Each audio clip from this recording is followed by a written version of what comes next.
Today's question, very good one, is Aunt and Uncle have passed away and nobody's laid claim to the property. Can you get that property? I'm Valerie Zammitti of Zammitti Law, an estate planning attorney in New York and New Jersey, and we provide peace of mind to families through our high client value services. If you are seeking assistance in estate planning or probate administration and you would like some help, we offer free consultations, and you can find us at yourplanningattorney.com.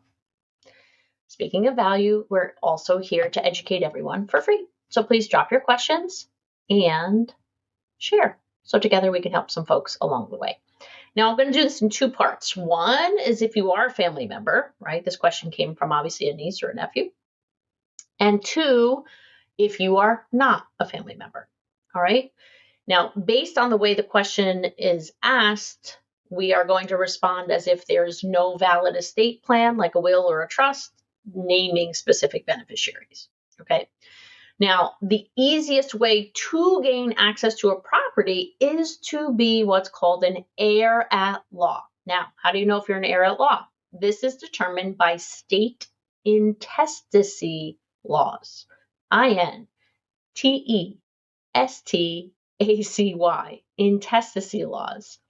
Now, in most states, I believe that kind of starts out with spouse and children or grandchildren. Maybe that doesn't exist here.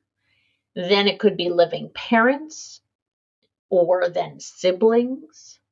And if there's none of those, you could possibly be looking at grandparents and great-grandparents. The likelihood is they may not be around either. So then a possible scenario in the family tree would be descendants of your siblings or nieces and nephews. So it really depends on the state law, how the heirs and the family tree structure is followed under that intestacy law of that state. And if you are the next one, no one else exists, they could be looking at your generation, keeping in mind that people in that same generation as you would have same legal standing and may need to be involved in the process if you are seeking access to that property. As you can see, obtaining like a full family tree, presenting that to the court, providing proofs of maybe predeceased parties, acquiring consents from people of the same standing as you to say they want nothing from it, it will be necessary in order for you to gain access. Now, although this is different from the matter at hand, if you're not family, right, and as such wouldn't never be an heir under state law, you may still be able to gain access to a property. Say it's like it was your neighbor who passed away and it'd be nice to take over that home and nobody has come forward.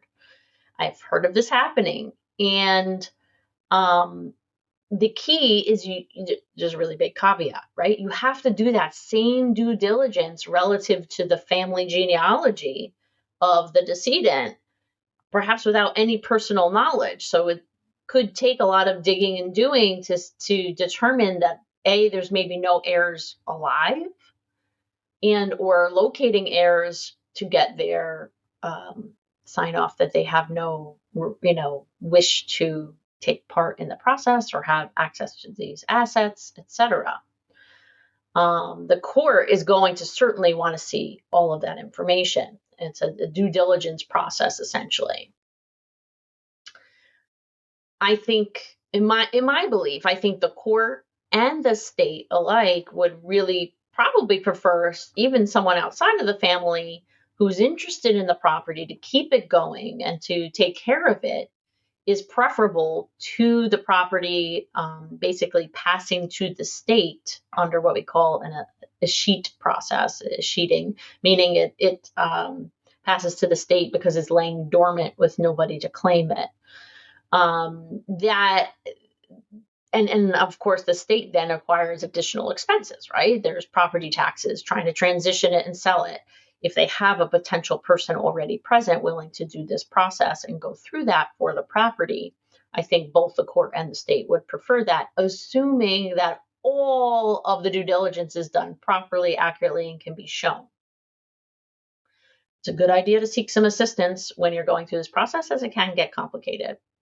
But I do have one side warning, family or not family. You may want to consider paying for a title search on the property before you go through all those troubles through the court to gain access and ownership. Because if there are significant secured liabilities, whether that's mortgages, whether that's delinquent taxes, and all other sorts of things, you may be asking for more trouble than it's worth. You have to weigh the costs and the benefits, right? What's the value of that property and what are these potential liabilities against it? Well, we hope you've learned something new here today. Again, I'm Valerie Zammitti of Zammitti Law.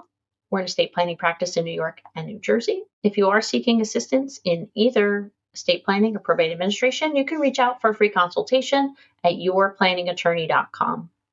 Please don't forget, share, and take care.